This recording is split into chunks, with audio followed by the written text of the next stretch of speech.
Regarde, tu entends ce bruit?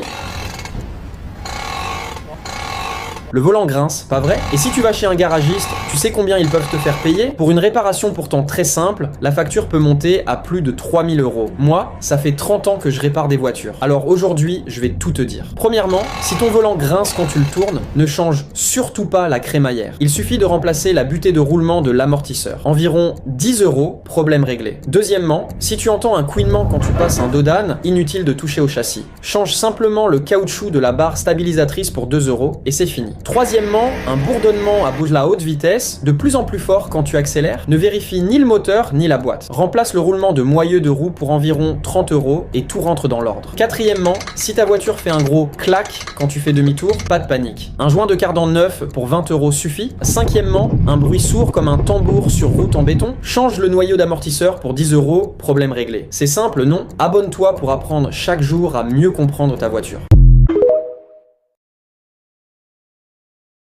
Voilà pourquoi ta voiture sort une énorme fumée noire par le pot d'échappement, et pourquoi tu peux régler ça sans dépenser des milliers d'euros. Le propriétaire de cette voiture est allé chez le garagiste. Nettoyage du boîtier papillon, vidange moteur, bougie neuve, résultat, plus de 3000 € dépensés et le problème toujours là. En réalité, ils ont tous ignoré une petite pièce très importante. Viens voir à l'avant du moteur. C'est ce petit capteur, le capteur de température de l'air d'admission. Il n'a même pas de vis, il est juste clipsé. Tu le soulèves doucement à la main, tu le tires, puis tu débranches la prise en dessous. Regarde-moi ça, il est rempli de boue et de crasse complètement encrassé. C'est exactement ça le problème. Ce capteur mesure la température de l'air et envoie l'info au calculateur. S'il est sale ou défaillant, le calculateur injecte trop de carburant, le mélange devient trop riche, et voilà la fumée noire. Pour le nettoyer, rien de compliqué. Pose du papier au sol, prends un nettoyant carburateur et enlève toute la saleté. Regarde la différence, il est comme neuf. Tu le remets en place, tu clipses, tu rebranches la prise et c'est fini. On démarre, plus aucune fumée noire, même en accélérant. Problème réglé en quelques minutes. Simple, non? Enregistre cette vidéo, elle peut t'éviter de grosses réparations inutiles et commentez oui si vous avez déjà rencontrer ce problème. Les voitures ont le plus peur de ces choses-là, et peu de gens le savent. Premièrement, avec le temps, les phares deviennent jaunes et ternes. En réalité, ce qu'ils craignent le plus, c'est la bière et le cola. Il suffit d'en verser un peu sur les phares, puis de frotter d'avant en arrière avec un chiffon. Résultat, ils redeviennent brillants comme neufs. Deuxièmement, les rayures qui apparaissent sans qu'on sache quand. En fait, elles ont très peur du dentifrice. Tu en mets directement sur la rayure, tu frottes avec un chiffon et tu économises l'argent d'une retouche peinture. Troisièmement, après un long usage, le toit ouvrant peut commencer à faire des bruits bizarres. Ce qu'ils détestent le plus, c'est la vaseline. Applique simplement un peu de gelée de pétrole sur les rails du toit ouvrant et le problème disparaît complètement. Quatrièmement, quand tu ouvres la porte et qu'elle grince. En réalité, la porte a peur du savon. Mets-en un peu sur le loquet ou la butée de porte, frotte légèrement et plus aucun bruit. Cinquièmement, quand les essuie-glaces n'essuient plus correctement avec le temps. Ce qu'ils redoutent le plus, c'est le liquide vaisselle. 2 petites gouttes sur le pare-brise et il redevient parfaitement propre. Tu as appris quelque chose? Enregistre cette vidéo et abonne-toi pour découvrir chaque jour des astuces simples et efficaces pour ta voiture. Voilà comment résoudre ce problème rapidement et facilement, sans aller au garage et sans dépenser une fortune. Récemment, après un petit choc, mon pare-choc ne tenait plus correctement. Il pendait légèrement, mal aligné et impossible de le remettre en place. Au garage, ils te diront souvent qu'il faut tout remplacer. Mais surtout, enregistre cette vidéo parce que la solution est beaucoup plus simple que tu ne le penses. Quand une voiture prend un choc, même léger, ce sont presque toujours les clips en plastique qui cassent. Ces petits clips servent à fixer le pare-choc sur son support. Une fois cassé, le pare-choc ne tient plus, même s'il n'est pas abîmé. Et c'est là que beaucoup de gens se font avoir. La solution, ultra simple, tu as juste besoin de colliers de serrage, zip ties et de 2 rondelles. D'abord, repère les endroits où les clips sont cassés. Ensuite, fais passer un collier de serrage dans le trou où le clip était avant. Ajoute une rondelle pour renforcer, puis fais passer le collier dans le support du pare-choc. Aligne bien les pièces et serre fort. Répète la même chose aux autres endroits si nécessaire. Une fois tout bien fixé, coupe l'excédent du collier pour un rendu propre. Résultat, pare-choc bien aligné, solide et 0 € dépensé au garage. C'est une astuce parfaite en dépannage, simple, efficace et accessible à tout le monde, même sans expérience. Like la vidéo si ça t'a aidé, enregistre-la pour plus tard et abonne-toi pour apprendre chaque jour des astuces auto que les garages ne te disent pas. Je passe mes journées sous des châssis de sportives pour garantir une sécurité totale à mes clients. Actuellement basé dans un garage de luxe, on me paye 4800 € par mois pour m'occuper du train roulant. Moi, je suis mécanicien de précision, spécialisé dans les liaisons au sol extrême. Et dans ce métier, t'as pas le droit à l'erreur. Une vis mal serrée et c'est la roue qui s'arrache sur l'autoroute. Sur ce chantier mécanique, mon job est clair, remplacer un moyeu de roue usé qui pourrait tout bloquer. Tout commence par l'écrou central. J'utilise une clé à choc massive pour libérer l'axe de transmission. Ensuite, je dois faire sauter la rotule de direction pour libérer l'espace vitesse et accéder aux entrailles de la suspension. C'est là que le vrai boulot commence. Je retire les fixations cachées derrière le porte-fusée, un travail de précision où chaque angle compte. Une fois l'ancien bloc extrait, je transfère le flasque de protection et je vérifie le passage du câble du capteur ABS. C'est de l'horlogerie lourde. J'installe la pièce neuve, je l'aligne parfaitement sur les cannelures et je remonte tout à la main pour éviter de foirer les filetages. Un coup d'impact pour sécuriser, puis je termine par le serrage au couple exact de l'écrou d'essieu. Le moyeu doit tourner librement, sans aucun jeu, comme s'il glissait sur de la soie. Le plus dur, c'est pas la mécanique, c'est la responsabilité. À 130 km/h, la vie du conducteur dépend de mon serrage. C'est pour ça qu'on nous paye cher, parce qu'on est peu à garantir une telle fiabilité. Attention, si tu fais ça en voiture, tu mets ta vie en danger sans même t'en rendre compte. Beaucoup de passagers aiment poser leurs jambes sur le tableau de bord en mode relax, en disant « c'est ma place, je fais ce que je veux ». Mais ce que presque personne ne sait, c'est ce qui se passe réellement en cas d'accident. Enregistre bien cette vidéo, elle peut littéralement sauver des vies. Quand un choc se produit, l'airbag se déploie en une fraction de seconde à une vitesse pouvant dépasser 300 km/h. Si tes jambes sont sur le tableau de bord, l'airbag explose dessous et peut te projeter les jambes vers le visage, provoquer des fractures graves, voire te tuer sur le coup. Et ce n'est pas tout. Beaucoup de gens postent aussi des parfums, des décorations ou des objets sur le tableau de bord. Au moment de l'impact, ces objets deviennent de véritables projectiles mortels. Autre erreur très courante, conduire trop près du volant. Beaucoup avancent leur siège, collent leur visage au volant et pensent être mieux en contrôle. C'est faux. En cas d'accident, l'airbag n'a pas l'espace nécessaire pour se déployer correctement et frappe directement le visage avec des blessures irréversibles. La bonne position, c'est simple. Règle ton siège de façon à garder une distance d'un bras entre toi et le volant, les bras pouvant se poser naturellement dessus. Dernier point que presque tout le monde oublie, les housses de siège. Certaines empêchent le bon déploiement des airbags latéraux et rendent le système totalement inefficace.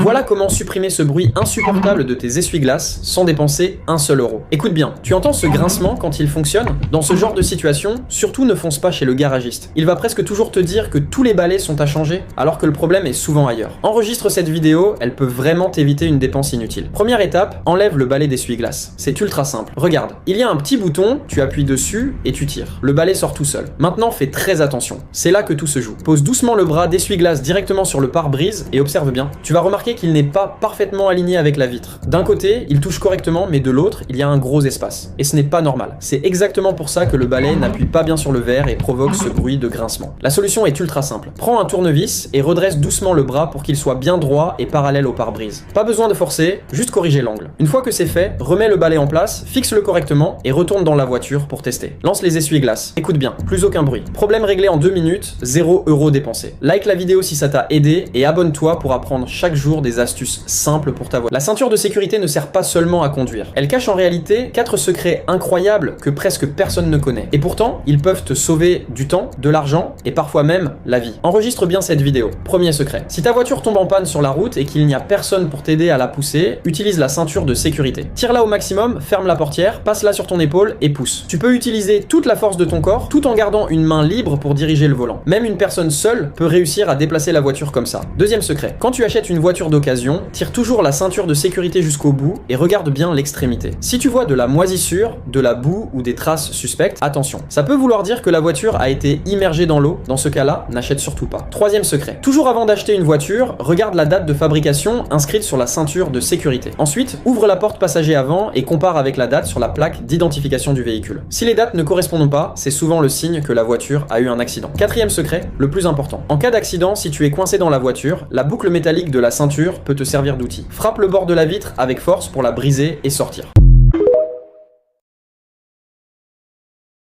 Tu vois cet interrupteur? Appuie dessus comme ça. La nuit, les phares des voitures derrière toi ne t'éblouissent plus. Beaucoup de gens roulent tous les jours sans connaître cette astuce pourtant ultra simple. Enregistre cette vidéo, elle peut vraiment te servir. Regarde maintenant ce pare-soleil. Tu peux le retourner et là, surprise, il y a aussi un petit volet ici. Tire doucement et ça bloque le soleil qui arrive sur le côté. Finis le soleil dans les yeux pendant la conduite. Passons à la ceinture de sécurité. Tu vois ce petit bouton? Pince-le et tu peux régler la hauteur de la ceinture selon ta taille. Plus de gêne au niveau du cou, conduite beaucoup plus confortable. Sous le volant, regarde bien, il y a un levier. Appuie dessus comme ça et tu peux régler la hauteur du volant parfaitement à ta morphologie. Peu de conducteurs le font et pourtant ça change tout. Astuce suivante, l'appui-tête. Il y a un bouton ici. Appuie, retire-le, retourne-le et remets-le à l'envers. Résultat, si tu dors dans la voiture, ta tête est beaucoup mieux maintenue. Confort maximal. Et maintenant, la plus importante. Si un jour tu restes bloqué dans la voiture et que tu ne peux pas sortir, surtout ne panique pas. À l'arrière, il y a un mécanisme caché. Tu l'ouvres, tu rabats les sièges et dans le coffre, il y a un bouton. Un seul clic, le coffre s'ouvre. Tu peux sortir. Tu as appris quelque chose aujourd'hui? Suis-moi. Sur mon profil, je partage des centaines d'astuces auto que personne ne ne t'explique. 90% des gens ne savent même pas changer leur rétroviseur eux-mêmes, et pourtant c'est ultra simple. Et le pire, c'est qu'ils paient 150 € pour quelque chose qui se fait en 30 secondes. Regarde bien. Première astuce, tu savais que tu peux changer le miroir de ton rétroviseur avec ta clé de voiture? Oui, ta clé. Sous le rétro, il y a un petit loquet caché. Tu appuies dessus avec la clé et le miroir se déclipse tout seul. Tu commandes uniquement le miroir ou la pièce du rétro, tu le reclipses et c'est fini. Pas de garage, pas de main d'œuvre, zéro stress. Deuxième astuce de malade. Tes phares sont jaunis et tu vois mal la nuit? Inutile d'acheter des produits hors de prix. Prends un citron, coupe-le en deux, ajoute un peu de sel et frotte bien les phares. En quelques minutes, ils redeviennent clairs. Résultat, meilleure visibilité, voiture plus propre et contrôle technique validé. Termine avec un chiffon humide pour faire briller. Dernière astuce, le filtre d'habitacle. Presque personne ne le change alors que ça prend moins de 2 minutes. Ouvre le boîtier sur le côté, appuie sur le petit loquet et le filtre est juste là. Tu peux le nettoyer ou le remplacer. Air plus propre, clim qui sent bon, voiture qui respire mieux, moins tu sais, plus tu payes. Maintenant tu sais. Enregistre cette vidéo, abonne-toi et deviens vraiment le boss de ta voiture.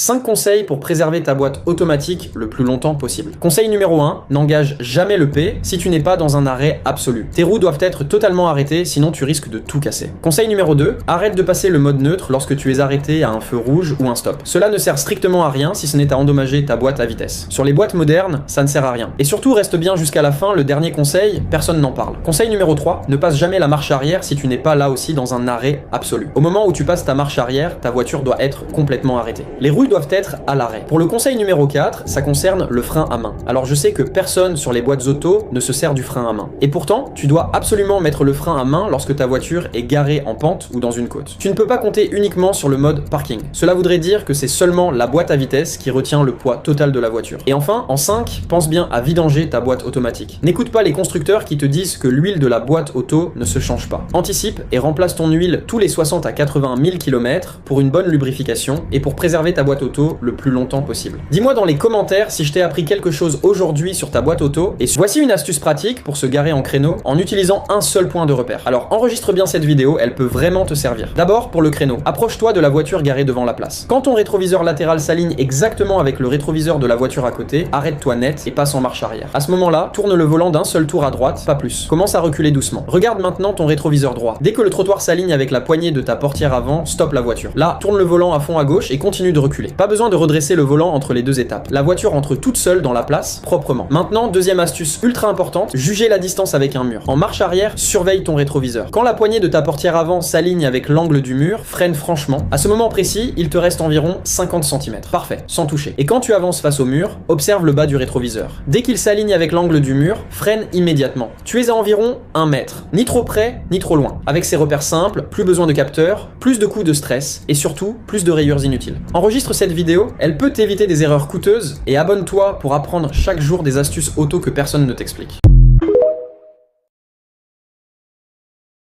Voilà pourquoi les conducteurs de voitures automatiques causent des accidents de route et détruisent leur boîte de vitesse. La plupart des conducteurs savent juste que P sert à se garer, R à reculer, N au point mort et D pour avancer. Mais ce que beaucoup ignorent, c'est à quoi sert vraiment le rapport L, aussi appelé l'eau. Et pourtant, c'est l'un des rapports les plus importants. Première utilisation, quand ta voiture manque de puissance dans une montée. Si tu restes en D, le moteur force inutilement. Passe en rapport L et la voiture grimpera beaucoup plus facilement sans abîmer la boîte. Deuxième situation, démarrage sur la neige ou sur une route glissante. En D, les roues patinent souvent. En L, la voiture démarre plus doucement et garde de l'adhérence. Troisièmement, dans une forte descente. Beaucoup de conducteurs freinent en continu en restant en D, résultat, frein usé, surchauffe et danger. En rapport L, le moteur freine la voiture naturellement et tu descends en toute sécurité. Quatrièmement, si tu dois traverser une route inondée sur une longue distance. En D, le système stop and start peut couper le moteur. Et si la voiture cale dans l'eau, redémarrer peut détruire le moteur. En L, le moteur reste stable. Et cinquième point, le plus important, si tes freins lâchent en roulant, ne panique pas. Passe immédiatement en rapport L. La voiture va ralentir progressivement et tu pourras t'arrêter sans perdre le compte. Viens voir, regarde. Tu vois ce voyant moteur jaune? S'il s'allume, tu dois t'arrêter et écouter ça, parce que c'est ta sécurité avant tout. On l'appelle le voyant défaut moteur. Quand il apparaît, la voiture consomme plus, le moteur tremble, elle perd de la puissance, et forcément, tu stresses. Alors tu vas au garage. Et là, il te parle de nettoyage du papillon, de bougies, de bobines, du circuit carburant, une facture de 6 000 €, et le problème sera toujours là. Pourquoi? Parce qu'ils oublient presque toujours une pièce essentielle. Regarde bien, elle est juste ici, la sonde lambda, le capteur d'oxygène. On va la démonter. Tu dévisses doucement, tu tires sans forcer, et regarde ça. Elle est noire, pleine de carbone. Normal que ta voiture tourne mal. Maintenant, la solution que presque personne ne te montre. Tu prends un petit récipient, un peu de nettoyant WC. Oui, tu as bien entendu. Tu laisses tremper la sonde quelques minutes. Regarde, toute la crasse se détache. Une fois propre, tu la remets en place, tu revises correctement. Ensuite, tu roules quelques minutes pour que la voiture recalibre le mélange air-carburant, tu redémarres, et regarde bien, le voyant moteur a disparu. Plus de tremblement, plus de surconsommation. Résultat, 0 € dépensé, problème réglé en quelques minutes. Enregistre cette vidéo, elle peut vraiment te sauver un jour. Et abonne-toi parce qu'ici, chaque jour, je t'apprends à devenir le boss de ta voiture. Attention, en France, des milliers de conducteurs tombent en panne à cause d'une simple pièce qu'on oublie d'entretenir. Et oui, même sur une voiture française comme une Peugeot ou une Renault, ce petit détail peut t'empêcher de repartir un matin. Alors surtout, enregistre cette vidéo, elle peut t'éviter une très grosse galère et une facture à plus de 5000 € chez le garagiste pour rien. Regarde bien, elle est là, juste ici. Pas besoin d'être mécanicien. Tu prends simplement un tournevis, tu dévisses doucement, tu retires la pièce et là, tout s'explique. Elle est complètement encrassée, couverte de saleté. Résultat, les informations envoyées au moteur sont faussées et la voiture galère. Maintenant, la solution, ultra simple. Tu prends un nettoyant dégraissant classique, celui qu'on trouve en grande surface, et quelques chiffons propres. Tu nettoies soigneusement la pièce jusqu'à ce qu'elle soit bien propre. Ensuite, tu nettoies aussi l'emplacement où elle se trouve, vraiment partout, dans chaque recoin. Tu essuies bien jusqu'à ce que tout soit sec. Tu peux même ajouter un tout petit peu d'huile. Tu remontes la pièce, tu redémarres, et là, magie. Le moteur tourne à nouveau comme une horloge. Pas de panne, pas de stress, et surtout pas d'argent jeté par la fenêtre. Tu connaissais cette astuce? Dis-moi en commentaire si tu as reconnu la pièce.